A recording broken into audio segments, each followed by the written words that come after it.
All right, everybody, another day and another reflection on one of the years in the decade of my 20s. I'm about to turn 30 in like 2 weeks from tomorrow.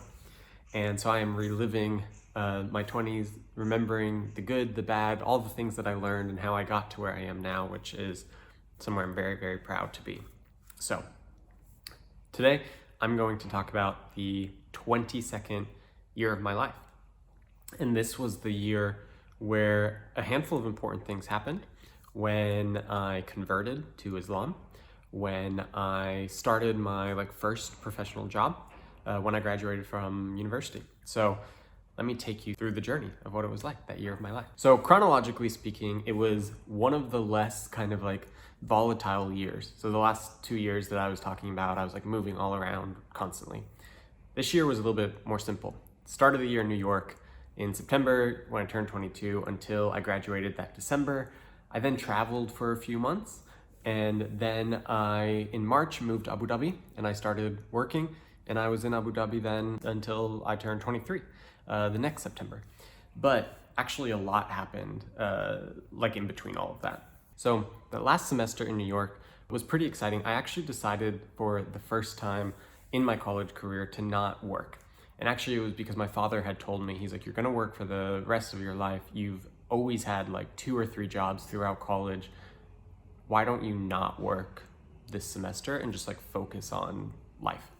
And, also I was just excited to enjoy New York and to be there and to have my last hurrah. And I had been traveling for the 18 months before that, so I was excited to be back in what was my home at the time. And so I took a lot of really exciting classes. I did some independent studies where it was just me and a professor exploring stuff that I was really interested. Whereas a lot of people are often in that last semester of college applying for lots of jobs. I got really lucky in that I already had offers from a couple companies that I had already worked for. And I decided that there was only one company that I would want to work for more than the ones I already had offers from. And so I only applied to McKinsey, and in October I ended up getting in. And so it was pretty quick. And then I was able to, spend the rest of that semester just being really happy knowing that I knew what I was going to do once I graduated.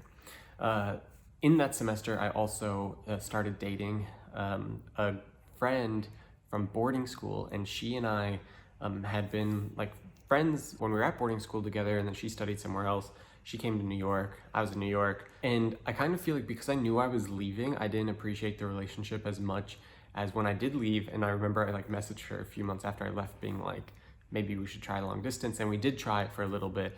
Ultimately didn't end up working out. One of those sad cases where you don't break up for any reason other than, space and time and stuff. So that happened while I was in New York as well.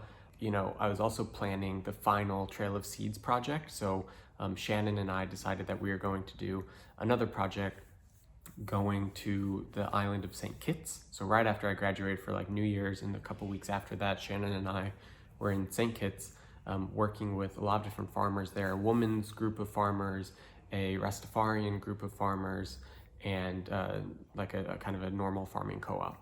Trail of Seeds had been a huge part of my life in my early 20s, and we really felt like we knew what we were doing and we were trying a different way to do it. And I really, really loved that experience. After Trail of Seeds in St. Kitts, I went on a big trip with one of my good college friends through Southern Africa. So we did South Africa in Cape Town, then we took a bus up to Namibia. I stayed with a friend from boarding school in Namibia with his family for we stayed 9 days. We also took a bus into Zambia. We went to Victoria Falls, but we actually didn't cross into Zimbabwe. I ended up not going to Zimbabwe for 4 more years. And then we took a bus all the way up to Tanzania, to my village, Magula. It was only my second time visiting it. The first time had been 18 months before when I went for the Trail of Seeds project, and I was here to go figure out what was the impact of the project that we had had. And while I was there, 2 major things happened, maybe 3. One is I realized how much I loved this place and that I wanted it to be part of my life for the rest of my life. The second is that I decided in order to make it part of my life, I would buy a farm. So as a way to give back to my friends. And also I realized that I wanted to continue to support them, but I didn't know how often I'd be able to go back. So by buying plots of land for them and allowing them to use it, It, one, gave me something that tied me to the place, but two, it gave them a sustainable source of income. And, you know, I've never taken any money from it at all, always been just for them. And since then I've bought a few more plots, but that was the first time. Another big thing that happened is I converted to Islam, and I have a much longer video explaining the entire process of that, but it happened somewhat fast. You know, in the previous videos, I talked a little bit about where I was at in my spirituality and like really exploring lots of different things. And all of that exploration kind of came full circle where I really knew what I believed and like what I was focused on. And then through the help of this wise man, this mzee in the village there, who I call like one of my grandfathers, I realized that what I came to believe was Islam. So it was this really natural thing. So my conversion was a pretty natural thing. I did it first in like the small hut of Mzee Mauricio, and then the next day or a day later we went to the imam, and you know, we had a longer talk with him, and then I went and prayed with the village elders, and it was this like beautiful experience, and the beginning to the best like kind of decision I made in my life, I think. After that trip, I had to go back to South Africa actually for my McKinsey training. So we had like a week-long training of like basic consulting readiness. That was really fun. I met there one of my now best friends, Raneem. So, you know, I can't believe that we met when we were like 22. Now she's 30, I'm about to be 30, and it's like, it's been so long. And that was really, really exciting. And then I flew to Rwanda, and I like stayed there for a few days, and then I went to Abu Dhabi and I started working. And my first project was in Saudi Arabia, which was really exciting, but that was short, only for a few weeks. And then I went to Egypt, and I worked in Egypt for 4 months, and it was really exciting because it was like pretty far away. I would stay there a lot during the weekend. So I would stay in Cairo rather than flying back to Abu Dhabi, because it was summer, so it was so hot in Abu Dhabi. I also did a weekend trip to Cyprus. I did a weekend trip to Turkey to see one of my friends from United World College, and also there was a United World College like event happening, so we saw our old president of the school, and that was really fun to connect with her. And then I also did a weekend trip to Morocco for Eid, my first time going to Morocco. So it was a really kind of exciting time of like traveling and being a young professional and having like money for the first time. And it was this, I don't know, it was just like fun to be young and to be exposed to this professional world. And I don't know, so I guess 22, you know, I've talked in each of the other videos like 20 and 21 about how they were the foundation of a lot of things. I really do feel like those years were building it, and 22 is kind of when I like started coming into my own, right? So the years before I had traveled a little bit and it was like new, and I had started working professionally, but it was new.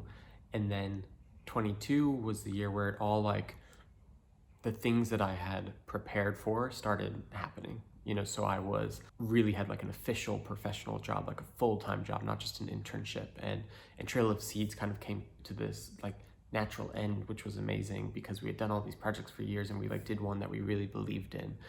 And, you know, I had traveled a lot the previous years, and then it was like all new and exciting. And I think maybe 22, that trip in Southern Africa and doing all those weekend trips all around was more of like a, yeah, I like travel is normal. It's something that I do. It's not a new thing. And so 22 was a great year.